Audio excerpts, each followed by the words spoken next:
ETF index mutual funds నేర్చుకుని stock market లో రాణించాలనుకుంటున్నారా? వెంటనే ఈ నెంబర్ కి కాల్ చేయండి. నమస్కారం గురువు గారు. శ్రీ విష్ణు రూపాయ నమ శివాయ. శ్రీమాత్రే నమః. ట్రస్ట్ గురించి చెప్తున్నారు గురువు గారు. ఒక మాట అడుగుతాను. మనకి ఏదైనా పని చేసేటప్పుడు ఏదైనా ఒక సందర్భం ఉంది అని అంటే పువ్వులు విసిరే వాళ్ళు ఉంటారు, రాయి వేసేవారు ఉంటారు. ఇప్పుడున్న సమాజం అంతే కదండి. అందరూ ఒకే దృష్టికోణంతో చూడాలని లేదు. ఎన్నో రకాలుగా మాట్లాడుతూ ఉంటారు, చెప్తూ ఉంటారు. ట్రస్ట్ అనగానే ఇప్పుడు ఎప్పుడైతే డొనేషన్స్ అనేవి వస్తాయి, తీసుకుంటామనే మాట వచ్చిందో, ఇలాంటి పరిస్థితులు కూడా ఎదుర్కోవాలి. మరి ఇవన్నిటికీ సిద్ధపడే ప్రారంభించారా? ఏం చెప్పదలుచుకున్నారు? మంచి ప్రశ్న అడిగారమ్మా. ఒకటి ఏమిటంటే, మనం మంచి పని చేసినప్పుడు ఎప్పుడూ కూడా దానికి తోడ్పడే వాళ్ళు ఉంటారు, కాళ్ళు బుచ్చు కిందకి లాగేద్దామని చూసేవాళ్ళు ఉంటారు. ఉదాహరణకి విశ్వామిత్ర మహర్షి అంతటా ఆయన యాగం చేస్తూ ఉంటే దాన్ని చెడగొడదామని పైన మారీచి సుబాహులు వచ్చారా? అలాగనే గతంలో మేము పూజలో అవన్నీ విస్తృతంగా చేస్తున్నప్పుడు జనాల్ని దాన్ని డిస్టర్బ్ చేసే మారీచ సుబాహులు కూడా వచ్చారు. అలాగే నేను ఇందాక చెప్పాను కదా, రాబంధువులు. నాకు చాలా మేము నవ్వుకుంటూ పెట్టుకున్న ఒక పేరు. వాళ్ళు ముఠాల కింద ఏర్పడి ఆ పూజల్ని వాటిని భగ్నం చేయడానికి చాలాసార్లు ప్రయత్నించారు. కాకపోతే మేము ఏమిటంటే మంచి పని చేస్తున్నాం, అమ్మవారిని నమ్ముకుని అలా వెళ్ళిపోవడమే అంతే. అలాగే ఇప్పుడు ఈ ట్రస్ట్ విషయంలో కూడా మేము ఆ పకడ్బందీగా అన్ని చేసుకున్నాం. అంటే ఒకటేమిటంటే, ఇది చారిటబుల్ ట్రస్ట్ కాబట్టి వచ్చిన ప్రతి రూపాయి కూడా ప్రభుత్వం క్వశ్చన్ చేస్తుంది. అందుకే చారిటబుల్ ట్రస్ట్ కింద ఓపెన్ చేశాను తప్ప మీరు మాకు ఊరికే పేటీఎంకి డబ్బులు పంపించండి, మేము ఏదో మంచి పనులు చేస్తాం అలా. ఎందుకంటే డబ్బు వస్తే ఎవరికైనా డిస్టర్బ్ అయ్యేది ఉంది. అందుకని ఏమిటంటే, ఇప్పుడు వాళ్ళు ఊరికే మా పేటీఎంకి పంపించేస్తారు అనుకోండి, మా Paytm, Google pay, phone pay వీటికి పంపించండి అని కాదు, చారిటబుల్ ట్రస్ట్కి మాత్రమే పంపించండి. ఎవరైనా ఒక 100 రూపాయలు ఇచ్చినా సరే తీసుకెళ్ళి దాన్ని ట్రస్ట్లో పెట్టడమే తప్ప చచ్చినా వాడుకోకూడదు. అందుకే ఎవరిని కూడా ధనం రూపంలో వద్దు, ట్రస్ట్కి మాత్రమే పంపించండి అని పెట్టాను. దీనివల్ల మా వైపు నుంచి మాకు నిబద్ధత ఉంటుంది.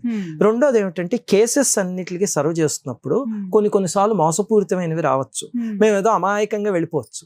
అందుకని ఏం చేస్తామంటే, ఒక 8 మంది టీంని పెట్టాం. అందులో లాయర్లు ఉన్నారు, డాక్టర్ ఒక ఆయన ఉన్నారు, అలాగే ఇంకా బాగా తెలివైన వాళ్ళు ఉన్నారు, ఒక ప్రోగ్రామర్ ఒక ఆయన ఉన్నాడు, అందరూ ఉన్నారు. వీళ్ళు ఏం చేస్తారంటే, ఏ కేసునైనా ఫస్ట్ తీసుకెళ్ళి వాళ్ళకి ఇస్తాం, మేము కూడా వాళ్ళకే సబ్మిట్ చేస్తాం.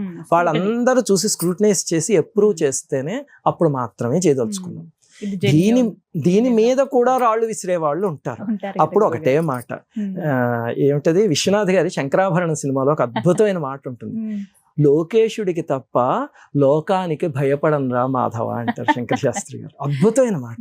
అలాగా మనం ఎవరికి జవాబుదారీ అంటే, ఇక్కడ గవర్నమెంట్కి జవాబుదారీ ఇక్కడ. అందుకే చారిటబుల్ ట్రస్ట్ కాబట్టి సంవత్సరాంతం అయ్యేసరికి అన్ని గవర్నమెంట్కి ఇవ్వాలి, రూపాయితో సహా.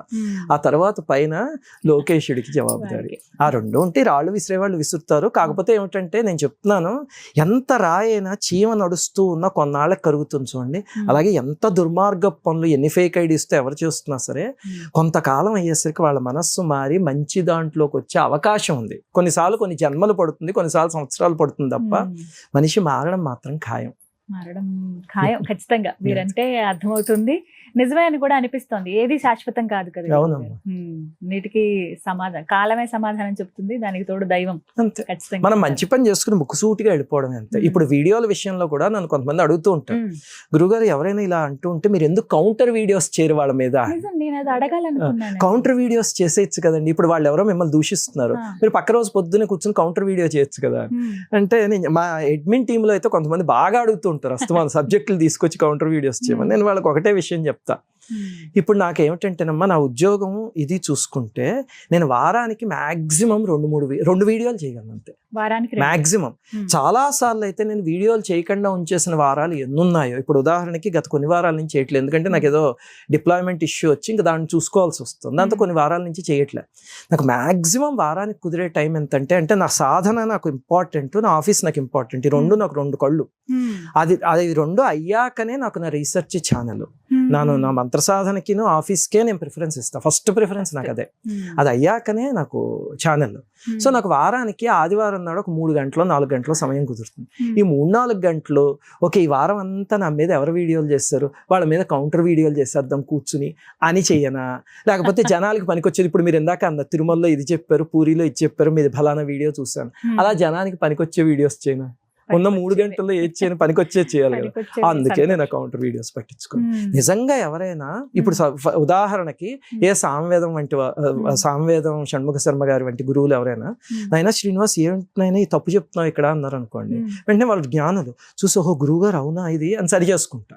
లేకపోతే గురువుగారు ఫలానా చోటు ఇదిగో ఇలా ఉందండి, వారికి తెలియంది ఏముండదు ఉదాహరణకి చెప్తున్నాను అని చెప్పి వారికి చూపిస్తా. ఎందుకంటే వారు ఆ కామెంట్ చేసే స్థాయి ఉన్న మహనీయులు, వారు చెప్తే మనం కరెక్ట్ చేసుకోవచ్చు. అలా కాకుండా ఏదో నండు శ్రీనివాస్ గారి ఫోటో పెట్టుకుంటే వ్యూస్ వస్తాయని చేస్తారు, తెచ్చుకొని ఇవ్వండి అంతే. కాకపోతే ఈ సహనం కూడా నేను ఇందాక చెప్పినట్టు ఒక వరకు ఉంటుంది. ఆ చెలికట్టు ఏదో ఒక రోజు దాటిన రోజు అది వరదై పొంగుతుంది అంతే. ప్రస్తుతానికి 2-3 ఏళ్ల నుంచి ఆ సహనం వహిస్తుంది ఉన్నాం. చిన్నగా నవ్వుతారు అంతే తప్ప వీటికి మళ్ళీ అంతేనమ్మా, సమాధానం నవ్వుకుంటే ఇంట్లో కూడా అనిపించదా? అస్సలు అనిపించదమ్మా. నాకు అది వీడియో చేయడానికి వాళ్ళన్నీ విని అవన్నీ వీడియో చేయడానికి 2-3 గంటలు పట్టింది అనుకోండి. ఆ 2-3 గంటలు జపం చేసుకుంటే హాయిగా ఉంటుంది. అది ఇంకా ఆత్మానందం. గురుగారు మీరు ఎన్నో క్షేత్రాలని సందర్శించారు. పూరి ఇప్పుడు రీసెంట్ గా రీసెర్చ్ చేసింది కావచ్చు, కాశీ, ద్వారక, తిరుమల, ఇంకా ఎన్నో, అరుణాచలం అని. మీకు వెళ్ళగానే ఇది ఏదో నా జన్మలతో ముడిపడి ఉన్నదే అని అనిపించినటువంటి క్షేత్రం ఏదైనా ఉందా? ఆ భావన మీకు కలిగింది? మీరు ఇప్పుడు అడిగిన ప్రశ్న ఎలాంటిదంటే, గురువుగారు మీకు కుడికన్ను ఉంది, ఎడంకన్ను ఉంది, కుడి చేయి ఉంది, ఎడం చేయి ఉంది, కుడికాలు ఎడంకాలు, మీకు అన్నిటిలోకి ఏది ప్రీతి పాత్రం? భగవంతుడి అనుగ్రహం ఏమిటంటేనమ్మా, అలాగే విజయవాడ ఒకటి బాగా రీసెర్చ్ చేశాను ఎక్స్టెన్సివ్ గా. ఈ ఏ క్షేత్రాలకు వెళ్ళినా సరే అక్కడ ఉన్న దైవాలు హక్కున చేర్చుకుని చక్కగాను ఆ అనుభూతిని ఎలా ప్రసాదించారంటే, ఇంకా అక్కడి నుంచి ఆ దైవం గురించి తలుచుకుంటేనే ఆనంద పారవస్యం వచ్చేస్తుంది. ఇప్పుడు జగన్నాథుడి గురించి ఇందాక చెప్పా, అలాగే తిరుమల వెంకటేశ్వర స్వామి, అలాగే వారణాసిలో రీసెర్చ్ చేశాను. ఇంకా నేను అవి పూర్తిగా పబ్లిష్ చేయలేదు కానీ వారణాసి కూడా ఎక్స్టెన్సివ్ గా రీసెర్చ్ చేసిన ఉన్నాయి, తొందరలో ఎప్పుడైనా చేయొచ్చు. అలాగే శ్రీరంగం గురించి బాగా రీసెర్చ్ చేసిన ఉన్నాయి. ఆ ఏ క్షేత్రానికి వెళ్ళినా ఈ రీసెర్చ్ అనే దాంతో వెళితే మొట్టమొదట మామూలు నమస్కారంతో మొదలైంది, ఆఖరికి అనుబంధంతో బయటికి రావడం అవుతుంది. అక్కడ ఒక 10 రోజులు, వారం రోజులు, 2 వారాలు, నెల రోజులు, 2 నెలలు రీసెర్చ్ చేసిన క్షేత్రాలు కూడా ఉన్నాయి. అలాంటివి వెళితే మొట్టమొదటి ఏదో నమస్కారంతో మొదలైంది కాస్త చివరికి అనుబంధంతోనే పూర్తయింది. వాళ్ళు ఇంకా మా ఇంట్లో పెద్దలు అయిపోయారు. అలా ప్రతి క్షేత్రంలోనూ ప్రతి దేవీ దేవతలో అనుభూతి ప్రసాదించిన వాళ్ళే. అందుకని మీరు ఇందాక అడిగిన ప్రతి క్షేత్రాలు కూడా మనసుకి చాలా దగ్గరైనవే. ఏది బాగా దగ్గరైందంటే చెప్పలేదు, అన్నీ అమ్మా. నాకు అమ్మవారన్నా, శివుడన్నా, నారాయణన్నా, అందరన్నా ప్రీతి. నేను పూజించుకునేది అమ్మవారిని, కానీ అందరంటే అపారమైన ప్రీతి. అమ్మవారంటే లలితమ్మవారిని పూజిస్తాం. లలితమ్మవారిని, శ్యామలాదేవిని, అలాగనే లక్ష్మీదేవిని, వాళ్ళు ఉంటారు నా పూజా మందిరంలో. అన్ని దేవి దేవతలు ఉంటారు, వెంకటేశ్వర స్వామి ఉంటారు, రాములు వారు ఉంటారు, మా అబ్బాయి పేరే శ్రీరామ్, అందరూ ఉంటారు. కానీ నేను ఎదురుగుండా పెట్టుకుని పూజించుకునే అమ్మవారు అయితే లలిత అమ్మవారు. నాకు అపారమైన ప్రీతి అమ్మవారు అంటే. అమ్మవారి గురించి చెబుతున్నారు, విజయవాడ సంబంధించి రీసెర్చ్ చేసిన దాంట్లో గురువు గారు నేను కొన్ని వీడియోస్ విన్నప్పుడు, అలాగే కొన్ని అమ్మవారి గురించి ప్రత్యక్షంగా నేను ఇలా తెలుసుకున్నప్పుడు ఒక మాట బాగా విన్నానండి. ఇంకా తీరని కష్టాలు అవి, ఎవరితో చెప్పుకోలేని స్థితిలో అమ్మ దగ్గరికి వెళ్ళి ఆవిడ ముందు కూర్చుని కన్నీరు కార్చి, ఇక నువ్వే దిక్కమ్మ, నాకు ఇంక ఏ శరణాగతి లేదు అని అంటే ఖచ్చితంగా అమ్మ దిగి వచ్చి ఆ కష్టాన్ని నెరవేరుస్తుంది అని అంటారు. ఇది నిజం అండి? అలాంటి సందర్భాలు అమ్మ విజయవాడలో ఉన్నది అమ్మవారు కాదు, సొంత అమ్మే. చూడండి, మన అమ్మ దగ్గరికి ఎప్పుడైనా మనం కష్టం వస్తే ఎవరో ఒక థర్డ్ పార్టీ దగ్గరికి వెళ్ళినట్టు కాదు, వెంటనే అమ్మకి ఫోన్ చేసేసో, లేకపోతే అమ్మ పుట్టింటికి పరిగెత్తేసో అమ్మా అని పట్టేసుకుంటాం. విజయవాడ అమ్మవారు అందరికీ అంతే. ఆ అమ్మవారి దగ్గర ఇప్పటికీ ఎన్నో అనుభవాలు అంటే, ఆ మెట్ల దారి ఒకటి ఉంటుంది. ఇప్పుడు ఈ కొత్తగా ఒక కాంప్లెక్స్ కట్టారు, మీరు అందులో చూస్తే పాత మెట్ల దారి అని ఒకటి ఉంటుంది అన్నమాట, చిన్నది, అది కొండెక్కేచ్చు. ఆ దారిలో ఇప్పటికీ అమ్మవారు ఎంతమందికి కనిపిస్తున్న దృష్టాంతాలు ఉన్నాయో ఇప్పటికీ. మొన్న కూడా ఎవరో ఛానల్ సభ్యులు చెప్పారు, వాళ్ళు ఏదో చాలా తీవ్రమైన బాధపడుతున్నారు, పడుతూ వెళ్ళి ఆ మెట్లన్నిటికీ పసుపు పెట్టి వచ్చి అదేదో కర్పూరం వెలిగించి వచ్చి అక్కడ కూర్చుని ఏడుస్తుంటే ఎవరో ఒక ముత్తైదు వచ్చింది ఇంత బొట్టు పెట్టుకుని వచ్చి, ఆవిడ ఏదో ఆ సమస్యకి ఇలా చెయ్యండి అమ్మా, పక్కన కూర్చుని ఎందుకమ్మా ఏడుస్తున్నావు అంటే ఇవిడ చెప్పిందిట. చెప్పేసరికి ఆ సమస్యకి ఇలా చేస్తే పరిష్కారం అవుతుంది అని చెప్పింది.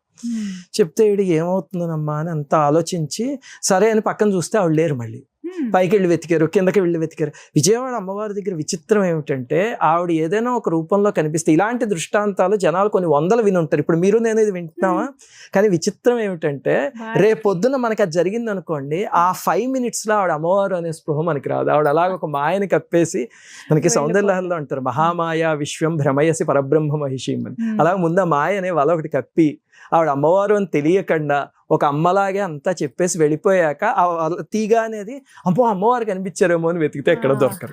అలాంటి దృష్టాంతాలు ఎన్నున్నాయి. దానికి అసలు విజయవాడ కూడా వెళ్ళక్కర్లే. దుర్గమ్మ ఫోటో ఇంట్లో పెట్టుకుని, నేను నా ఛానల్లో ఒకసారి ఒక సంఘటన చెప్పా. ఒక ఆవిడ ఎవరో అక్కడ రాయలసీమలో ఒక అనాథాశ్రమం నడుపుకుంటూ ఉంటారు.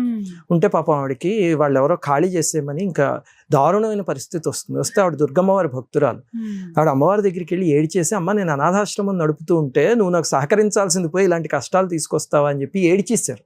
వాళ్ళు వచ్చి వార్నింగ్ ఇచ్చారు అనమాట, లేపటిలోపు ఖాళీ చేయకపోతే కనుక మిమ్మల్ని మెడపెట్టి గెంటేస్తాం, ఈ పిల్లలందరూ అనాథలు అయిపోతే నువ్వు చూస్తూ ఊరుకుంటావు, నువ్వు అమ్మవి కదా అని దబాయించి ఏడుస్తూ అక్కడ ఉండిపోతే పట్టం దగ్గర పక్క రోజు పొద్దున చాలా విచిత్రమైన పరిస్థితుల్లో ఈ వార్త ఒక మినిస్టర్కి చేరి, ఆ మినిస్టర్ నుంచి అప్పుడు పరిపాలిస్తున్న చీఫ్ మినిస్టర్కి చేరి, ఆయన విని బాధపడి వెంటనే రేపు పొద్దున కల్లా అక్కడికి వెళ్ళి ఆ సమస్య సాల్వ్ అవ్వాలి అని చెప్పి చేసి ఆ ఆశ్రమం వచ్చేసి. అమ్మవారు అలా పలుకుతారు ఇప్పటికీ, కానీ పలికేటప్పుడు ఆవిడ భ్రమ కలిగిస్తారు, ఆవిడే అని తెలియదు, తర్వాత గుర్తించి ఎక్కడ అని వెతుక్కుంటామన్నమాట. అలాగే విజయవాడ కొండ మీద రాహుకాల దీపం అని ఒక ప్రక్రియ ఉంది. అది పెట్టేవాళ్ళు బోల్డ్ మంది ఉన్నారు. పెడుతూ ఉంటా దీపం ఎంత మందికి అమ్మవారు అనుగ్రహం కలిగిందో. మేము మా ఛానల్లో ఏం చేసామంటే ఏమిటయా ఈ లీల అని ఒక సిరీస్ మొదలు పెట్టాం. మాకు ఇలాంటి అనుభవాలు కలిగిన వాళ్ళందరూ, అంటే ఈ పూజలు చేసి కలిగిన వాళ్ళైనా, ఆలయాలకు వెళ్ళి కలిగిన వాళ్ళైనా, రాసినవి దాదాపు ఒక 40-50 వేల ఇవి ఉన్నాయి. వేలు వందలు కాదు.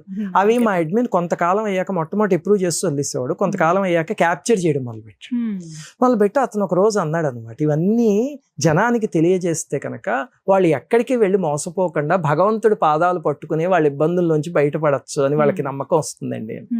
దాంతో ఏమిటయ్యా ఈ లీల అని మొదలు పెట్టాం. కానీ నేను చెప్పాను కదా, నాకు ఈ 2 పడవల ప్రయాణం వల్ల కుదరదు. దాంతో ఒక 100 ఎపిసోడ్లు అనుకుంటా చేసాం. 98-99 చేసాము. ఆ తర్వాత ఇంకా చేయలేకపోయాం సమయం లేక. అందులో అన్ని ఇలాంటివేనమ్మా, వాళ్ళకి కలిగిన అనుభవాలు, వాళ్ళు ఫస్ట్ హ్యాండ్ ఇన్ఫర్మేషన్ రాసినవి తీసుకొచ్చి అది చూపిస్తూ చెప్పటం. అందులో విజయవాడకి సంబంధించిన ఎన్ని సంఘటనలు ఉన్నాయో అమ్మవారు ఆ అమ్మ వచ్చి అలా తీర్చడం ప్రత్యక్షంగా. అంతేనమ్మా, అలాంటివి వింటూ ఉంటేనే మన భక్తి బలపడుతుంది. అవేవో మహిమలు మహత్యాలు అనుకుంటారు, కాదు, మన భక్తిని బలంగా తయారు చేస్తాయి అలాంటి రియల్ లైఫ్ సంఘటనలు వింటే. నిజంగా భక్తితో పిలిస్తే దేవుడు ఖచ్చితంగా పలుకుతారు అనడానికి ఇలాంటివి ఎన్నో నిదర్శనాలు. తిరుమల వెళ్ళినప్పుడు కూడా గురుగారు ఎవరో గుర్తు తెలియని ఆ వ్యక్తి ఎంత పొడుగున్నారండి, వచ్చి సాయం చేశారు, వెళ్ళిపోయారని. అప్పుడు ఆ సాయం చేసినప్పుడు మనకి తెలియదు, ఆ తర్వాత తెలుస్తుంది, తర్వాత అనిపిస్తుంది. ఇప్పటికీ ఆశ్చర్యంగా చెప్పుకుంటూ ఉంటాం ఇవన్నీ కూడా. అలాగే అమ్మవారి గురించి అని ఏవైనా సరే అంతే. కంచి దగ్గర నేను కొన్ని కథలు అలా విన్నాను. వారి ఎన్నిసార్లు ఎన్ని దృష్టాంతాలు, ఎన్నిసార్లు భగవంతుడు పలకలేదు అంటే ఆయనకి శక్తి లేదని కాదు, మనకి భక్తి లేదని అర్థం. మనకి భక్తి లేదు అంటే అమ్మ ఏ రూపంలో ఉన్నా అమ్మే ఏదో ఒక రూపంలో వస్తుంది. అయితే ఒక ప్రశ్న ఖచ్చితంగా మిమ్మల్ని అడుగుతాను, వారాహి అమ్మవారు, ఈ అమ్మవారి ఆరాధన గురించి అండి. ఒక రకంగా చెప్పాలంటే మీరు చెప్పిన తర్వాత ఒక సందిగ్ధత పోయి సందేహాలు కూడా నివృత్తి అయ్యి అమ్మని మనం కూడా ఆరాధించవచ్చు. అమ్మ ఉగ్రరూపమే కాదు, శాంత స్వరూపురాలు కూడా. మనం ఆరాధిస్తే అమ్మ ఖచ్చితంగా పలుకుతుంది, మన వెంటే ఉంటుంది, ఇంట్లోనే అలా తిష్ట వేసుకుని కూర్చుంటుంది, మనల్ని రక్షిస్తుందని నమ్మిన వాళ్ళలో నేను కూడా ఉన్నాను గురుగారు. అంటే ఎందుకు ఇలా, అంటే ముందెప్పుడు ఇలా చూడలేదు అమ్మవారి ఆరాధన గురించి, మేము ఎప్పుడు ముందు వినలేదు, మీరు ఎందుకు చెప్పాలి అనిపించింది? ఈ సందర్భం చెప్పండి, మీకేమన్నా అనుభూతి కలిగిందా? ఏమిటంటేనమ్మా, ఒకటి మొట్టమొదట వారాహి అమ్మవారు ఉగ్రదేవత అని కొంతమంది దుర్మార్గపు ఆలోచనలతో పుట్టించినది తప్ప, ఒక దేవతని ఉగ్రదేవత శాంతదేవత అని మనం స్టాంప్ వేసేసి నిర్ణయించకూడదు, చాలా పొరపాటు. ఇప్పుడు నృసింహస్వామి ఉన్నారు, ఆయన తీవ్రంగా ఉంటారు. నృసింహస్వామి ఉగ్రదేవత అని అనడానికి వీడెవడు? వారాహి అమ్మవారు ఉగ్రదేవత అని స్టాంప్, అది అసలు చాలా పొరపాటు. అది దురదృష్టవశాత్తు ఇంటర్నెట్ లో ఆరాధన అంటే ఏమిటో తెలియకుండా వచ్చింది. మనం అసలు పురాణాలు చూస్తే కనుక లలితమ్మ వారు ఉన్నారు కదా, ఆ లలితమ్మ వారి నేను అనే ప్రజ్ఞ నుంచి వారాహి అమ్మవారు వచ్చారు. ఆ లలితమ్మ వారి బుద్ధిశక్తి నుంచి శ్యామలాదేవి వచ్చారు. అంటే లలితమ్మ వారి లోపల నుంచి వచ్చిన శక్తులు, అలాంటి వచ్చిన శక్తులు భూతాలు దుర్మార్గులు అలా ఉంటారు. అది ఎంత దారుణం అసలు, మాట్లాడడం చాలా పొరపాటు కదా. అంటే శ్రీ విద్యా సాంప్రదాయం అమ్మవారి ఆరాధన అసలు బేసిక్ గా కూడా తెలియదు, ఏదో ఒకటి తోలన ఆడడానికి ఎందుకంటే తోలన ఆడడానికి జ్ఞానం అక్కర్లే, అజ్ఞానం సరిపోతుంది. అంతే కదా, ఏదైనా సరైనగా చెప్పాలి అంటే జ్ఞానం కావాలి దానికి. ఇంకా వారాహిదేవి అలా అమ్మవారి నుంచి వచ్చిన స్వరూపం. నేను వారాహి మంత్రం అవన్నీ చేస్తూ ఉండేవాడిని. ఆ తర్వాత ఒకసారి అమ్మవారు ఈ నవరాత్రులు అనేది తేలికగా ఇవ్వమని, ఎందుకంటే నవరాత్రులు అవన్నీ వారాహి నవరాత్రులు, శ్యామలా నవరాత్రులు చేసుకునే వాళ్ళు బోలెడంత మంది ఉన్నారు. వాళ్ళందరూ శ్రీ విద్యా సాంప్రదాయంలో ఉన్న వాళ్ళు, అమ్మవారిని ఆరాధించుకునే వాళ్ళు చాలా మంది చేస్తారు. అలా కాకుండా అందరికీ అందుబాటులోకి తేవాలి అనే సంకల్పం అమ్మవారు కలిగించారు. దాంతో ఏం చేసామంటే తేలికగా షోడశోపచార పూజ, తేలికైన స్తుతి, అంతే. అది చాలా సాత్వికంగా ఉంటాయి అన్నమాట. దాంతో ఎవరైనా చేసుకోవచ్చు. వారాహి అమ్మవారిని తీవ్రమైన మార్గంలో కూడా చేసుకోవచ్చు, సాత్వికమైన మార్గంలో చేసుకోవచ్చు. వారాహి అమ్మవారు క్షిప్ర ప్రసాదిని. బాబోయ్, అసలు అమ్మ ఉన్నట్టే ఉంటారు అంతే. ఎవరికైనా ఆ అమ్మవారికి ఏమిటంటే మనం స్తుతి చేయగానే ఆవిడ గుండె కరిగిపోతుంది. వారాహి అమ్మవారు క్షిప్రప్రసాదిని అన్నమాట. అందుకే మీరు చూస్తే లక్షల దృష్టాంతాలు మన ఛానల్లోనే వారాహి అమ్మవారి పూజ లక్షల్లో చేస్తారు. మీరు ఇచ్చిన డెమో వీడియోస్ తో జీవితాలు మారుతున్నాయమ్మా. ఎందుకంటే పిలిస్తే ఎందుకు పరుగుతారంటే వారాహి అమ్మవారు చాలా జాలిగుండే. ఇంకో కొన్ని అమ్మవారి సాధనలు అయితే మనం ఎంతో కష్టపడి చేస్తే అమ్మవారిని కరిగించగలం. ఈవిడ అలా కదా, అమ్మా అంటే కరిగిపోతుంది అంతే. అలాంటి అమ్మవారు కాబట్టి వారాహి అమ్మవారిని అందరూ ఆరాధించుకుంటున్నారు, హాయిగా అమ్మవారు అనుగ్రహిస్తున్నారు. అందుకని ఏ సంకోచం లేకుండా చక్కగా సాత్వికమైన మార్గంలో ఎవరైనా చేసుకోవచ్చు. ఇంకొక ముఖ్యమైన విషయం ఏమిటంటేనమ్మా, ఇప్పుడు మన దేశం ఉన్న పరిస్థితికి వారాహి అమ్మవారి ఆరాధన చాలా ముఖ్యం. ఇప్పుడు వారాహి అయితే అందరికీ వచ్చు కదా, వారాహి అమ్మవారి అష్టోత్తరం తెలుసు, అమ్మవారి స్తోత్రం తెలుసు, ఎవరైనా చేయొచ్చు. చేసి అంతా అయిపోయిన తర్వాత నా దేశానికి, నా దేశ నాయకులకి, నా దేశంలో సైన్యానికి వాళ్ళకి శక్తిని ఊతల్లి. ఎందుకంటే మనకి అమ్మవారు ఎన్నో కోరికలు తీర్చేశారు. ఇప్పుడు మన దేశం కోసం చేయాల్సింది కదా, అమ్మ వాళ్ళకి శక్తిని ఇవ్వమ్మా అని చెప్పి. ఇప్పుడు మనకు ఉన్న అతిపెద్ద కష్టం ఏమిటి అంటే దేశానికి వచ్చిన కష్టమే మన కష్టం. అది అయిపోయాక చక్కగా అమ్మవారిని ప్రార్థించండి. అందరూ చేయగలిగితే కనుక అమ్మవారు అద్భుతమైన శక్తి ఇస్తుంది. వాళ్ళు వెళ్ళి పోరాడి ఖచ్చితంగా విజయం సాధిస్తారు. చిన్న ప్రశ్న అడుగుతాను గురుగారు, ఇవి గుప్త నవరాత్రులు అని అంటారు. అలా అందరూ ఇళ్లలో చేసుకోవడానికి లేదు. ఎవరైతే శ్రీ విద్య ఉపాసన చేస్తారో వాళ్ళు మాత్రమే గుప్తంగా చెయ్యాలి తప్ప ఇలా బాహ్యంగా అందరికి చెప్పేయటం కానీ కరెక్ట్ కాదని చెప్పి కొన్ని నేను విన్నాను గురుగారు. ఇది కూడా నేను చెప్పే దానికి ఏమిటంటేనమ్మా, శాస్త్రం తెలియక. ఇప్పుడు లలితా సహస్రనామం పూర్తి పేరు తెలుసా మీకు? లలితా రహస్య సహస్రనామం. అవునండి, లలితా సహస్రనామానికి పూర్తి పేరు అది. మనం ఊరికే లలితా సహస్రం అంటాం కానీ లలితా రహస్య సహస్రనామం. మరి అది రహస్యం అయితే ప్రతి ఇంట్లోనూ ప్రతి స్త్రీ, మీరు కూడా చేస్తూనే ఉంటుంటారు లలిత. మరి ఎందుకు చేస్తున్నారు? కరెక్టేనా? భగవద్గీత తీయండి, రాజవిద్య రాజగుహ్య యోగం అని ఉంటుంది. గుహ్యం అంటే రహస్యం. మరి అయితే భగవద్గీత అందరూ ఎందుకు చదువుతున్నారు? భగవద్గీతలో ప్రతి అధ్యాయానికి చూడండి కింద ఇతి గుహ్యతమం శాస్త్రం ఇదముక్తం మయానఘ అని చెప్తారు స్వామి ఒక చోట, పురుషోత్తం ప్రాప్తి యోగం అనుకుంటా. మరి గుహ్యం అని చెప్పాడు భగవద్గీతని. చెప్తే మరి భగవద్గీత అందరూ చదివితే కొంపలంటూ పోతాయా? అంతే కదా. ఏది చూడండి గుహ్యం, రహస్యం ఇలాంటివి ఉంటాయి, గుప్తం ఇవన్నీ. వాటికి అర్థం ఏమిటంటే ఆధ్యాత్మిక పరిభాషలో మొట్టమొదటిదేమో ఇది మనం భౌతికంగా చూసేదానికన్నా ఎక్కువ డెప్త్ అందులో ఉంది అనేది గ్రహించడానికి చెప్తారు.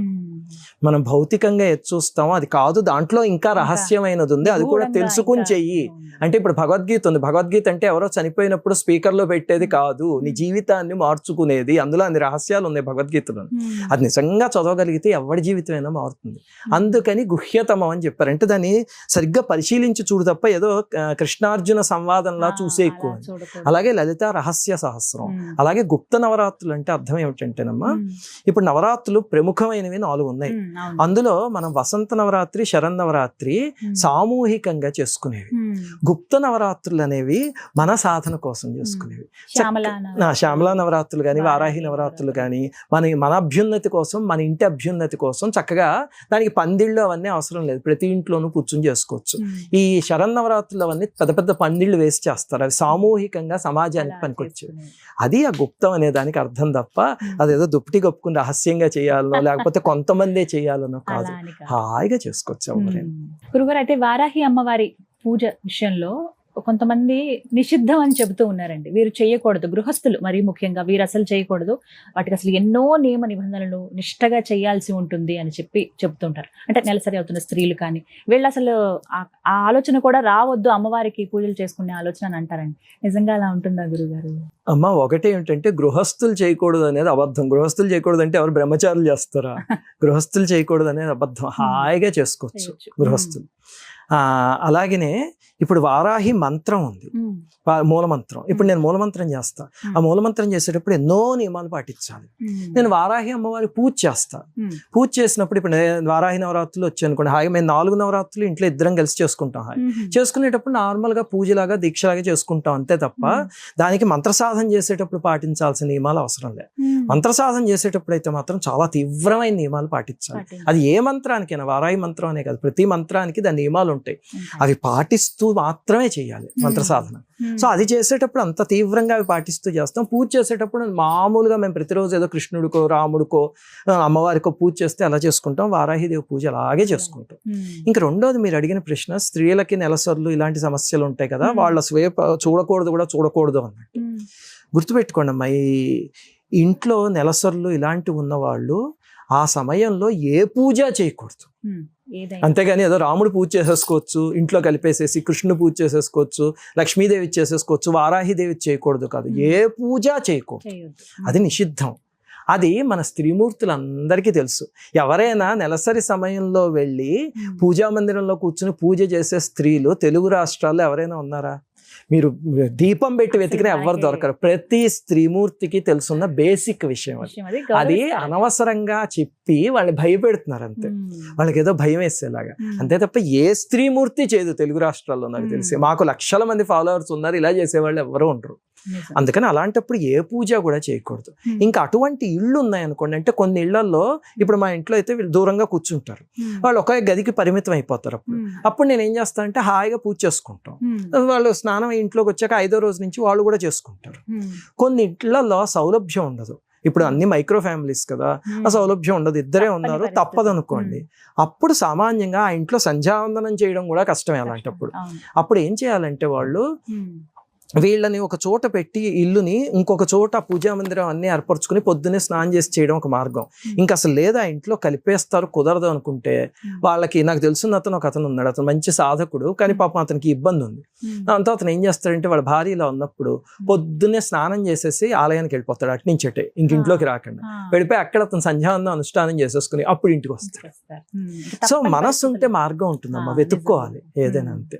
కానీ ఈ బహిష్టులో ఉన్న వాళ్ళు మాత్రం ఏ పూజ చేయకూడదు. వారాహిదేవి అనే కదా 5 రోజుల పాటు అంతేనమ్మా. 4వ రోజు పొద్దున్న స్నానం అవుతుంది కదా, ఇంకొక రోజు వదిలేసి 5వ రోజు నుంచి హాయిగా చేసుకోవచ్చు అని అంటారు. అమ్మవారి ఫోటో గురించి కూడా ఎన్నో వాదనలు. అసలు అమ్మవారి ఫోటో ఇంట్లోనే పెట్టుకోకూడదు, మీరు ఎలా పెడుతున్నారు?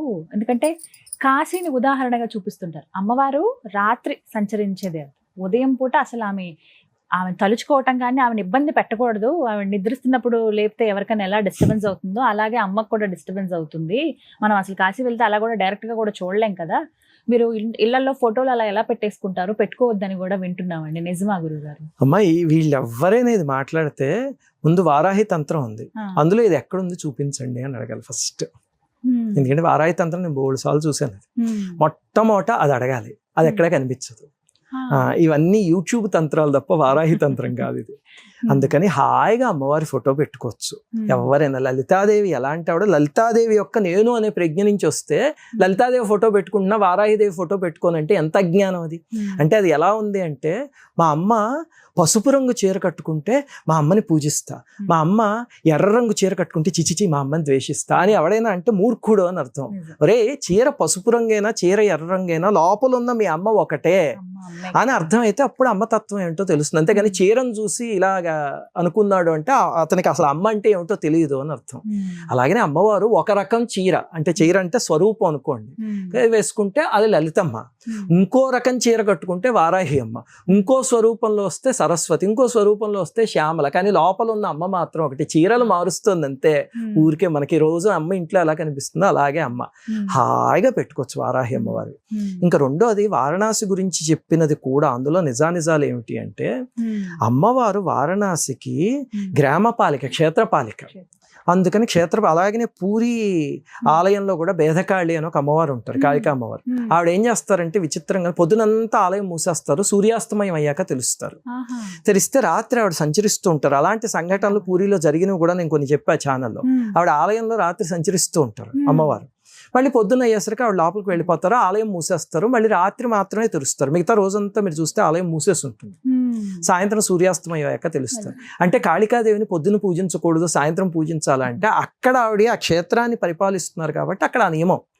అలాగే వారణాసిలో కూడా ఆవిడ క్షేత్రపాలిక కాబట్టి సామాన్యంగా అమ్మవారు రాత్రి పూట యాక్టివేట్ అయ్యి ఉంటారు, ఉదయం పూట అక్కడ విశ్రాంతి తీసుకుంటారు అన్నట్టు. ఆ విశ్రాంతి అంతా కూడా మన వైపు నుంచి ఇచ్చే, ఇప్పుడు వెంకటేశ్వర స్వామికి రాత్రి 12-1 గంట అయ్యాక ఆలయం మూసేసి స్వామి ఇప్పుడు విశ్రాంతి తీసుకుంటాడు అంటే ఆయన ఏమన్నా నిద్రపోతాడా? ఆయన అఖిలాండ కోటి బ్రహ్మాండ నాయకుడు. ఇక్కడ మనకి రాత్రి అయితే ఇంకొక ప్రపంచంలో ఆయనకి పగలు, అక్కడ లేచి ఉంటాడు ఆయన, అంతే కదా. అమ్మవారికి అంటారు ఉన్మేష నిమిషోత్పన్న విపన్న భువనావళి అని. అమ్మవారు నిజంగా కళ్ళు మూసి నిద్రపోవడం ప్రారంభిస్తే మొత్తం ప్రళయం వస్తుంది. ఉన్మేష నిమిష ఉత్పన్న విపన్న భువనావళి అని. కళ్ళు తెరిస్తే ప్రపంచం ఉదయిస్తుంది, సృష్టి, కళ్ళు మూస్తే సృష్టి అంతం అయిపోతుంది అని చెప్తారు. అలాంటి అమ్మవారు నిద్రపోవడం ఏమిటి అసలు? కానీ వారణాసిలో అది పెట్టారు.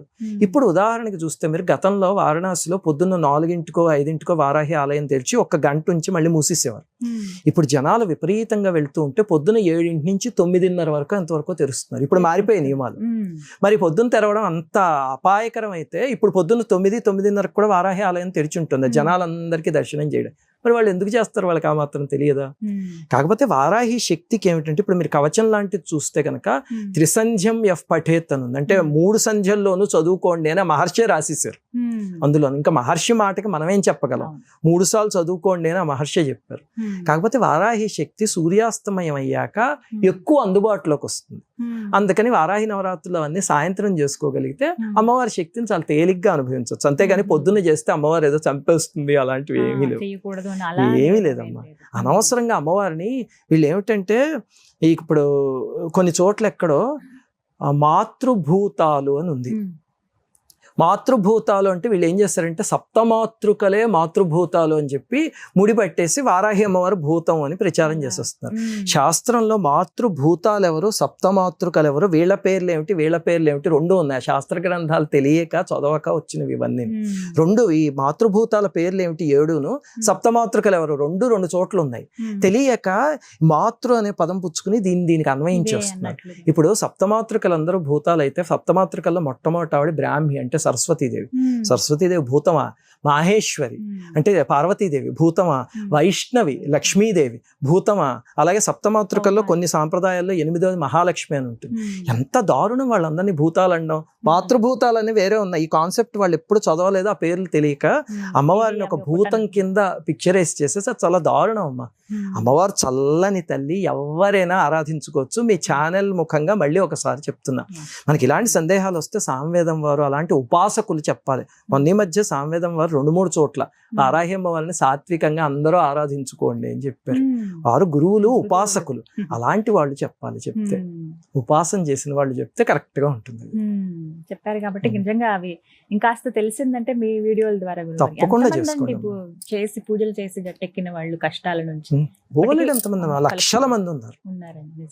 మీకు వీటికైనా ఇంకా ప్రత్యేకమైన వ్యాపకం ఏమన్నా ఉంటుందా గురువు గారు? ఇంకా కేవలం పూజలు చేయటం, ఈ సాధన ఇక్కడ వరకు ఏమైనా వీడియోస్ చేస్తే వీడియో వర్క్ ఇక్కడ వరకేనా, లేకపోతే ఇంకా ఏమైనా ఆట విడుపు అని అంటారు కదా అలాంటి? ఒకటి ఏమిటంటేనమ్మా, నాకు వివేకానంద స్వామి చెప్పింది ఒకటి నా వర్క్ ప్లేస్ లో రాసి ఉంటుంది. అది change of work is relaxation అని. సామాన్యంగా రిలాక్సేషన్ అంటే మనం ఏమనుకుంటాం అంటే వర్క్ నుంచి దూరం పారిపోవడం అనుకుంటాం. కాదు, ఎప్పుడు కూడా చేంజ్ ఆఫ్ వర్క్ రిలాక్సేషన్. అది నేను అనుభవిస్తూ ఉంటాను.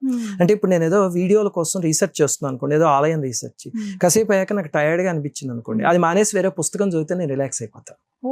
ఆ తర్వాత పుస్తకం 2-3 గంటలు అయ్యేసరికి కళ్ళకి బాడీకి కూడా స్ట్రెయిన్ అయింది అనుకోండి, వెళ్ళి జపం చేసుకుంటే రిలాక్స్ అయిపోతా. Change of work is relaxation. అలాగే మాకు బాగా రిలాక్సేషన్ ఏమిటంటే, నేను ఇందాక చెప్పినట్టు మేము స్లమ్ ఏరియాస్కి వాటికి వెళ్తూ ఉంటాం.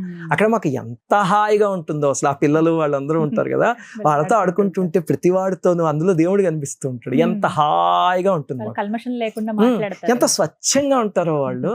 హాయిగా వాళ్ళతో కాసేపు ఆడుకుని, వాళ్ళతో కాసేపు కూర్చుని తిని, అలాంటివన్నీ చేసి వాళ్ళకి అప్పుడప్పుడు సుశీల్ వెళ్ళి ఏం చేస్తుంటుందంటే తను పుట్టినరోజులు కానీ ఏమైనా ఉంటే అక్కడికి వెళ్ళి వాళ్ళకి పార్టీలు ఇస్తూ వాళ్ళతో సరదాగా ఆడుకుంటూ అవన్నీ చేస్తుంటే అదొక రిలాక్సేషన్. అలాగే కొన్నిసార్లు ఏం చేస్తాం అంటే మాకు పాత సినిమాలు అంటే చాలా ఇష్టం. నేను ఇంకా అడగబోతున్నాను సినిమాలు. మా ఇంట్లో ఒక లైబ్రరీ ఆఫ్ ఒక 400-300 పాత సినిమాలు ఉన్నాయి. పాతవన్నమాట. అవి చూస్తూ ఉంటాం. మన ఉదాహరణకి మిస్సమ్మ అనే సినిమా ఉంది, ఈ మన గుండమ్మ కథ అనే సినిమా ఉంది. అవి చాలా సరదాగా ఉంటాయి ఆ సినిమాలు. ఎన్నిసార్లు చూసినా ఆగే వాళ్ళు మహానటులు ఒక్కొక్కళ్ళు. అయ్యి బాబు ఇప్పుడు ఆ నటన ఎవరో రీప్లేస్ చేయలేరు. అలాగే మనకి పౌరాణిక సినిమాలు చూస్తే ఇప్పుడు భక్త ప్రహ్లాదలో ఆ ఎస్వి రంగారావు గారికి ఈ రోజారమణి, అయ్యి బాబోయ్ 5 ఏళ్ల పిల్ల అంత పెద్ద మహానటుడితో ఆయన దిగ్గంటే అక్కడ అంత ధీటుగా నటించింది. అవి చూసి పొంగిపోతాయి. ఎన్నిసార్లు చూస్తాము భక్త ప్రహ్లాద్, మా పిల్లలకు కూడా అవన్నీ బట్టి అలాగే అప్పుడప్పుడు ఎప్పుడైనా కావాలంటే చూస్తూ ఉంటాము. ఇవే ఆట విడిపోయి అంతే, అన్ని ఆట విడిపోయి, చేసే పని అంతా ఆట విడిపోయి. ఈ పని నుంచి ఆ పనికి షిఫ్ట్ అవ్వడమే ఆట విడిపోయి. ఆఫీస్ వర్క్ బాగా ఎక్కువ అయిపోతుంది అనిపించింది అనుకోండి, వెంటనే ఛానల్ కి సంబంధించిన రీసెర్చ్ మొదలెట్టేసరికి మైండ్ అంతా కూల్ అయిపోతుంది. Change of work is relaxation. Sushil గారు, మీరు ఎక్కువగా సంతోషం ఇంతకంటే ఆనందం ఉంటుందా అని గడిపినటువంటి క్షణాలు ఏమైనా ఉన్నాయా? ఇప్పుడు గుర్తొచ్చిన సంతోషం అనిపించేది? మా అదృష్టం ఏమిటంటే మా అమ్మవారి దయ వల్ల మా అమ్మ నాన్నగారు వెళ్ళిపోయే ముందు చేతులు తీసుకెళ్ళి అమ్మవారికి అప్పచెప్పారు. ఒరే ఏ కష్టం వచ్చినా సరే అమ్మవారి కాళ్ళు పట్టుకోండి, ఆవిడ చేయి పుచ్చుకునే నడవండి, మేము ఉండొచ్చు ఉండకపోవచ్చు భవిష్యత్తులో, ఆవిడ చూసుకుంటారు అని. అలాగే అమ్మవారు ఇప్పటిదాకా కంటికి రెప్పలా కాపాడుతున్నారు. దాంతో నిజంగా చెప్పుకోవాలంటే మా జీవితంలో పెద్ద కష్టమే లేదు. అప్పుడప్పుడు మా అబ్బాయి పుట్టేందుకు ముందు కొంచెం ఇబ్బంది అయితే రామాయణం చేస్తే పోయిందని చెప్పాను కదా, అలాగే తప్ప ఏ కష్టాలు లేకుండా అమ్మవారు హాయిగా అలా తీసుకుపోతున్నారు. ఒకవేళ ఏదైనా ఇబ్బంది వచ్చినా అమ్మ ఏమిటమ్మా ఇది అంటే ఆవిడే తీర్చేస్తారు, అంతే. హాయిగా ఉందమ్మా ఆ రకంగా. నెక్స్ట్ మాకు రిలాక్సేషన్ ఎక్కడంటే మేము ఇద్దరం మంత్రసాధన కానీ పూజ కానీ కలిసి చేస్తే చాలా హాయిగా ఉంటుంది. అలాగే పూజ డెమోలు అవి చేస్తూ ఉంటాం కదా, ఆ రికార్డింగ్ అవి సుశీల్ ఎలాగంటే ఏదో వీడియో రికార్డింగ్ లా చేయదు, అక్కడ పూజ చేసినట్టే చేస్తుంది. అక్కడ మొత్తం అసలు ప్రసాదాలు కానీ సాంప్రదాయం కానీ అంతా పూజ చేసినట్టే చేసి దాన్ని రికార్డ్ చేసి డెమో కింద ఇస్తాం, మేము మధ్యలో ఎక్స్ప్లెయిన్ చేస్తాం. అంతా సీరియస్ గా చేస్తాం అనమాట. దాంతో అందులో పార్టిసిపేట్ చేస్తే ఒకటి మేము ఇద్దరం చాలా ఆనందం పొందుతాం. చూసే మాకు కూడా ఎంతో కనెక్టింగ్ గా అనిపిస్తుంది. అది నిజంగానే చేస్తాం, మేము షూటింగ్ లా చేయం, పూజ చేసినట్టే చేస్తాం అనమాట. చేస్తూ రికార్డ్ చేస్తాం అంతే. అదొకటి. మూడవది ఏమిటంటే ఇదిగో నాకు ఎప్పుడైనా కుదిరితే కనుక సెలవు దొరికి తన ఈ సర్వీస్కి వెళ్తూ ఉంటుంది అస్తమాను. వెళ్తున్నప్పుడు ఈ రోజు మీరు ఖాళీగా ఉన్నారు కదా మీరే డ్రైవ్ చేయండి అని చెప్పి తీసుకెళ్తుంది కూడా. తీసుకెళ్తే ఆ రోజు తనతో వెళ్ళి నేను కూడా అక్కడ అన్ని పార్టిసిపేట్ చేస్తుంటే నాకు అప్పుడప్పుడు తప్ప కుదరదు. అలా వెళ్తూ ఉంటే హాయిగా ఉంటుంది. ఇదిగో ఇప్పుడు రేపు పొద్దున ఇక్కడ ఎవరో పాపం ఒక అమ్మాయికి చాలా బాగోలేదు అస్సలని, ముఖ్యంగా సుశీల్ వచ్చింది దానికోసం. హైదరాబాద్ రావడానికి ముఖ్యమైన కారణం అదనమాట. ఏమిటంటే ఆ అమ్మాయికి పాపం చాలా బాగోలేదు, ఏదో 2 కాళ్ళు లేవుట, చాలా దారుణమైన పరిస్థితిలో ఉందంటే ఆ అమ్మాయిని చూడటానికి వెళ్తాను. వెళ్తూ రేపు ఎలాగో మీరు వస్తున్నారు కదా అంటే నేనేదో వేరే అపాయింట్మెంట్స్ ఉన్నాయి, లేదు రేపు పొద్దున ఇద్దరం కలిసి వెళ్దాం అక్కడికి, ఆ తర్వాత నుంచి నేను చూసుకుంటాను ఆ సర్వీస్ అంతాను, బట్ వెళ్ళడం మాత్రం ఇద్దరం కలిసి వెళ్దాం. సరే అయితే పద వెళ్దాం అన్నా. తనకి అది ఆనందం. నన్ను ఎప్పుడు సినిమాకి తీసుకెళ్ళండి అని అడగదు, అక్కడికి కలిసి వెళ్దాం పదండి అంటుంది.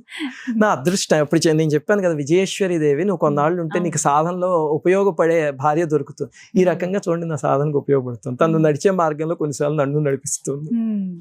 అలా దొరకడం కూడా చాలా అదృష్టం. దాంపత్యం సుఖ దుఃఖయోర్ అనుగతం అంటారు. మనం చేసే మంచి పనిలో, నేను చేసే మంచి పనిలో తను భాగస్వామి అవుతుంది, తను చేసే దాంట్లో నన్ను భాగస్వామ్యం చేస్తుంది అంతే. ప్రత్యేకంగా మీకు ఇష్టమైనటువంటి ఆహారం, ఖచ్చితంగా ఇవి బాగా తింటాను అన్నటువంటివి? ఆహారం అంటే మీరు వంకాయ ఇష్టం, బెండకాయ ఇష్టం, బీరకాయ ఇష్టం ఇలాంటి ప్రశ్నలు ఒక 50 అడిగితే నేను ఒకే లైన్లో ఆన్సర్ చెప్పేస్తాను. నా భార్య వండిన ఆహారం ఇష్టం. నాకు మొదట్లో మా అమ్మగారు చేసేవన్నీ చాలా ప్రీతి. మా అమ్మగారు కొన్ని భలే చేసేవారు, వంకాయ పచ్చడి కానీ, అలాగే కాకరకాయ శనగపిండి పెట్టిన కూర ఒకటి ఉంటుంది అదొక అని, అలాగే పులిహోర దధ్యోదనం అలాంటివి భలేగా చేసేవారు మా అమ్మగారు. కొన్ని పదార్థాలు అయితే ఇప్పటికీ ఆవిడ వెళ్ళిపోయి 2010లో వెళ్ళిపోయారు, 15 ఏళ్ళు అవుతుంది. ఇప్పటికీ తలుచుకుంటే వెంటనే నాలుక మీద ఆ రోజు అమ్మ చూపించిన టేస్ట్ ఏమిటి అనేది వచ్చేస్తుంది. సుశీల్ ఏం చేసేదంటే ప్రతి సమ్మర్లోనూ భీమవరంలో ఎండలు ఎక్కువ ఉండేవి, బెంగళూరులో చల్లగా ఉండేది, అయినా సరే అక్కడికి వెళ్ళాలి అని చెప్పి పిల్లల్ని తీసుకుని వెళ్ళి 2 నెలలు అక్కడ ఉండిపోయేవి సమ్మర్ అంతాను. మళ్ళీ పిల్లలకు స్కూల్ రీఓపెన్ చేసేదాకా 2 months హాలిడేస్ వస్తాయి కదా, అంతటి మండు టెండ్లో భీమవరంలో ఉండేది. అలాగే నవరాత్రులు వస్తున్నాయంటే మా ఇంట్లో చాలా బాగా చేసేవారు. దాంతో ఒక 5 రోజులు ముందే వెళ్ళిపోయి ఆ మొత్తం ఏర్పాట్లు అన్ని చేసి నవరాత్రులు అంతా ఉండి అయిపోయాక మళ్ళీ 2-3 రోజులు ఉండి అన్ని సర్దేసేసి మళ్ళీ శుభ్రం చేసేసి అప్పుడు వెనక్కి వచ్చేది అనమాట. అలా చేస్తున్నప్పుడు ఏమిటంటే మా అమ్మగారి దగ్గర నేర్చుకుంది. దాంతో తను వండే చాలా పదార్థాలు కొన్నేమో మా అమ్మగారికి దగ్గర దరిదాపుల్లోకి ఉంటాయి, కొన్ని తన స్పెషలిస్ట్ అసలు. ఫర్ ఎగ్జాంపుల్ ఫుల్కాలు అలాంటివి చేస్తే అద్భుతంగా చేస్తుంది, చాలా ఈజీగా చేసేస్తుంది. నేను ఇంకా అలాంటిది ఎక్కడ తినలే. పుల్కాలు చేసిందంటే చాలా ఈజీ అనమాట అసలు తనకి, అది ఇలా అంటుంది అయిపోతుంది అంతే. దాంతో నేను ఇప్పుడు ఎక్కడికైనా వేరే కంట్రీకి కానీ ఎక్కడికైనా వెళ్ళాను అనుకోండి, అక్కడ తప్పక బయట ఫుడ్ తినాల్సి వస్తుంది కదా. తిన్నా సరే ఎప్పుడు ఇంటికి వచ్చేసి సుశీల్ చేసిన ఫుడ్ తిందామా అనిపిస్తుంటుంది. సో ఇష్టమైన ఆహారం ఏమిటంటే వన్ లైన్ లో నా భార్య వండిన ఆహారం. ఏది వండినా అది ఇష్టమే, ఇష్టంగానే తింటారు. వారికి ఏమైనా చెప్పాలనుకుంటారా ఇప్పటి వరకు సుశీల్ గారికి చెప్పనిది ఇప్పుడు చెప్పాలనుకున్నది ఏమన్నా ఉందా? ఇప్పటిదాకా చెప్పనిది అంటే సరే అయితే ఒక మాట చెప్తా. నా మొట్టమొదటి వివాహం కుదిరి 4 రోజుల ముందు ఆ వివాహం చెడిపోతే నేను అప్పటికే అమ్మవారు ఇది చేసేవాడిని కదా, ఏమిటి అమ్మవారు ఇలా చేస్తారు అని అనుకున్నా. కానీ ఈ రోజు ఈ ఛానల్ ముఖంగా చెప్తున్నాను, అమ్మవారు నాకు చాలా మంచి చేసి అద్భుతమైన భాగస్వామిని ఇచ్చారు. అందువల్లే నేను ఆనందంగా ఏ కంప్లైంట్లు లేకుండా వెళ్ళగలుగుతున్నాను. అది నేను ఎప్పుడు సుశీలకి అయ్యో పాపం తన కంటతడి పెట్టుకుంటాను. నేను తనకి ఎప్పుడు ఎదురుగుండా చెప్పలేదు, కానీ అది ఈ రోజు మీరు అడిగారు కాబట్టి నా మనసులో మాట చెప్తున్నా. కొన్నిసార్లు చూడండి, పెళ్లి చెడిపోతే బాధపడతారంటారు, నేను ఆనందించాల్సిన ఇది అది. అందుకనే అమ్మవారు చక్కగా నాకు మంచి భాగస్వామిని ఇచ్చారు. ఇప్పుడు రేపొద్దున ఈ ట్రస్ట్ లో ఇంకా చాలా సేవా కార్యక్రమాలు చేయగలిగా అనుకోండి, అది నాకు కూడా లర్నింగ్, ఎందుకంటే ప్రారంభించింది తనే. అందుకని తన మార్గంలో ఇంతకాలం నా మార్గంలో వెళ్ళింది పూజలు ఇవన్నీ, ఇప్పుడు తన మార్గంలో ఈ ట్రస్ట్ ద్వారా నడిస్తే నాకు ఎంత ఆనందం. నిజంగా అండి, అంటే అలాంటి భార్య దొరకడం కూడా జన్మ జన్మల పుణ్యం. అమ్మవారు అంటే అమ్మవారు ఆ రకంగా చేసి ఇక్కడ కలిపారు, తీసుకొచ్చి. అంటే ఒరే మీ ఇద్దరికి ఉందిరా అనుబంధం, నువ్వు మిగతా కాదు పక్కన పెట్టని చెప్పి తీసుకొచ్చి ఇలా చేసి సాధనలో తోడడం అనేది ఇంకా గొప్ప విషయం అండి. అలాగే ఇందాక మీరు అడిగారు కదా అమ్మవారి విషయంలో చెప్తున్నా, ఆవిడ తల్లి దయ ఏమిటంటే ఇలా ఎవరైనా కీడు చేద్దామని చూసినా సరే నా జీవితంలో దాన్ని ఎప్పుడు మార్చేసి మళ్ళీ నాకు మేలు కింద చేస్తారు. సవ్యాపసవ్య మార్గస్థ సర్వాపద్ది నివారిని అంటారు. చూడండి, ఇందాక నేను చెప్పినట్టు ఆ వివాహాన్ని ఎవరో పుణ్యం కట్టుకున్నారు ఆ బంధువులు కొంతమంది, కానీ వాళ్ళు ఎందుకు అలా చేస్తారు? వాళ్ళు నాకు కీడు చేద్దామని చేస్తారు. అమ్మవారు ఏం చేస్తారు? నాకు ఉపయోగపడే జీవితకాలం పాటు నాతో కూడా నడిచే జీవిత భాగస్వామిని, భార్యని కాదు, ఇచ్చారు. అలాగే ఎవరేం చేసినా అమ్మవారు దాన్ని నాకు మేలు కింద మారుస్తున్నారు. అది ఆ తల్లి కారుణ్యం అంతే. మొత్తానికి ఒక సహధర్మచారిణి చక్కటి మనిషి దొరికారు కాబట్టి ఇంత దూరం నడవగలిగారు. మీ మాటల్లోనే అర్థమైంది వారి మంచితనం ఏంటి, వారి గొప్పతనం ఏంటంటే. అంటే మామూలుగా తెలుసు మాకు, మేము కూడా ఇలా వీడియోస్ ద్వారా చూసిన వారమే, కానీ ఇప్పుడు ఇంకా మీ మాటల్లో ఇంకా పూర్తిగా అర్థమైంది మాకు. అలాంటి మంచి వాళ్ళకి ఎప్పుడు మంచే జరుగుతుంది, మంచి మనసుతో ఉన్నారు కాబట్టి చాలా సంతోషం గురువు గారు. మాట్లాడుతూ ఉంటే సమయం తెలియదు, ఖచ్చితంగా మీ వీడియోలు చూస్తేనే సమయం తెలియదు అనుకున్నాను, కానీ ప్రత్యక్షంగా మీతో మాట్లాడినా కూడా సమయం తెలియకుండా గడిచిపోతుందని అయితే ఇప్పుడు అర్థమైంది నాకు. చాలా సంతోషం, ఇది నాకు నిజంగానే అదృష్టంగా భావిస్తాను మీతో సంభాషించే ఈ భాగ్యం దక్కడం అనేది. ఎక్కువ సమయం కేటాయించారు, మళ్ళీ మిమ్మల్ని కలవాలని మనస్ఫూర్తిగా కోరుకున్నాం. అయితే ఈ ఇంటర్వ్యూ ఆద్యంతం కూడా ఎక్కడ మిమ్మల్ని నొప్పించలేదనే భావిస్తున్నాను. ఏమీ లేదమ్మా, ఇదంతా అమ్మవారి నిర్ణయం. అలాగే చూడండి, మనం కాసేపు ఏదో సంభాషించుకుందాం అనుకునేది మీరు రకరకాలైన ప్రశ్నలు అడగడం, దాంతో ఎన్నో విషయాలు తెలుసుకోవడం, ఇదంతా అమ్మవారి నిర్ణయం. ఏది ఈ రోజు చెప్పాలి జనాలకైనా అమ్మవారు నిర్ణయించారో అదే బయటకు వస్తుంది, అంటే అదంతా తల్లిదే. కార్యక్రమం చాలా సంతోషం అండి, ఇంత సమయం కేటాయించినందుకు. కార్యక్రమాన్ని ముగించే ముందు ఒక చిన్న విన్నపం నా నుంచి ఖచ్చితంగా మీరు అంగీకరిస్తారని కోరుకుంటూ. పహల్గావ్ ఘటన చాలా బాధాకరం. ఎంత అంటే ఏమీ తెలియని అమాయకులు ప్రాంతాన్ని పర్యటించి చూద్దాం అనే వాళ్ళు బలైపోయిన పరిస్థితి. వారికి ఒక్క నిమిషం మౌనం పాటించి మన కార్యక్రమాన్ని ముగిద్దాం.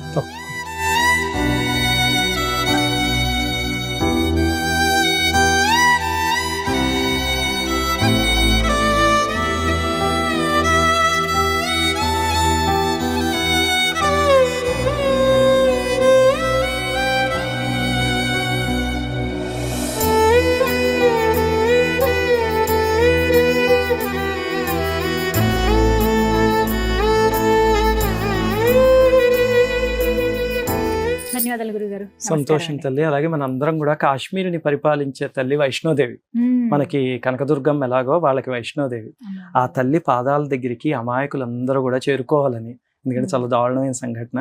అలాగే మన సైనికులందరికీ వైష్ణోదేవి అమ్మ, అందుకని ఆ తల్లి వాళ్ళందరికీ శక్తిని ప్రసాదించి, మన నాయకులకి శక్తిని ప్రసాదించి, రాబోయే ఉపద్రవం నుంచి మన భారతదేశాన్ని బ్రహ్మాండంగా బయటికి తీసుకొచ్చి నిలబెట్టాలి అని అమ్మవారిని అందరం ప్రార్థిద్దాం. శ్రీమాత్రే నమః. శ్రీమాత్రే నమః. ధన్యవాదాలు గురువు. సంతోషం.